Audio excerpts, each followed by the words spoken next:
पानी लग गया तो मैं पक्का लाया है कणक बीजन लगे हैं पानी ला के साथी ने तेरी छटा मारना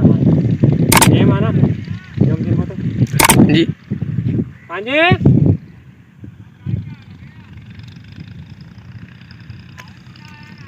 कोई बात नहीं ये हुण भर के क्या एक रह गया किता भर के फिर पानी थोड़ा थोड़ा रह लाना फिर तुम्हें छटा दे लचे बने ना मैं लाया पक्का मैं तो पानी थोड़ा वा ये जिम्मेदार काम कार जो 5 वारी नहीं पानी वाली तो है बहुत अपने वाली ला दी ना पानी इतना ज़्यादा कोई नहीं खाया सारा बंद हो गया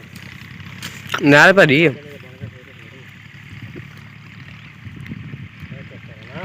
हाँ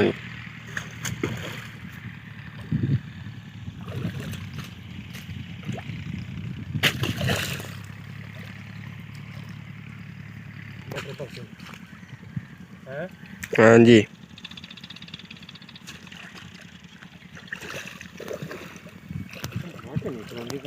आ गया ना मेरा पानी मार देना दिल्ली मेरा लगता ये माना नैसल बिजी दी कणक मत्तर दी पानी ला के बाई मत्तर आवे फिर उन्होंने बाह के बिजी दी है वो कणक सही रही हैगी 2 महीने बाद पानी लावा साल लम्मा होंगे कणक चंगी हो जाती हैगी ये तरले बने ने बस इन्हें का कुछ होंदा नहीं गा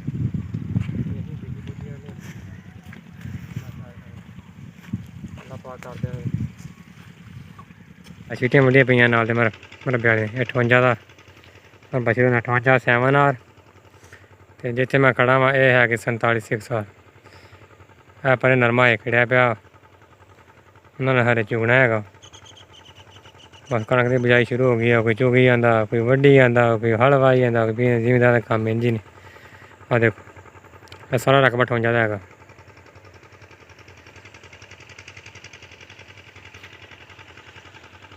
पाकिस्तान का पानी लगता है इतों बार्डर जोड़ा वो तकरीबन 8 किलोमीटर दूर है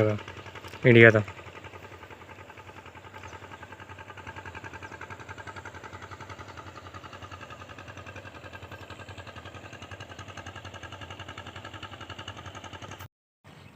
लो जी पानी लाता सी अगे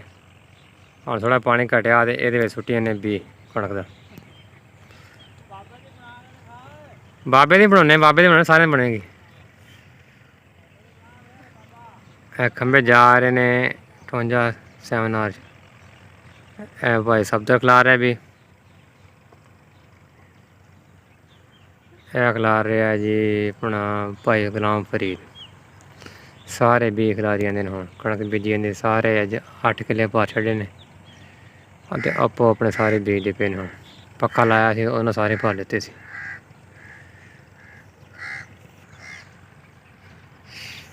शाम हो चली तो बंगले जोड़े वागे जे लगे हुए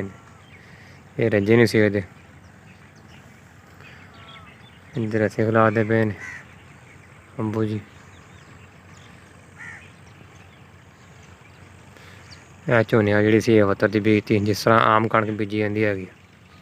ज़्यादातर तो इस तरह बीजी जाती ना बीज सुट के वत्तर होंगे तो हल वाजते हैं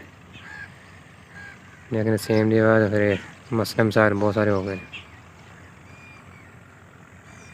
टीरियां भी बोलदियां पईयां ने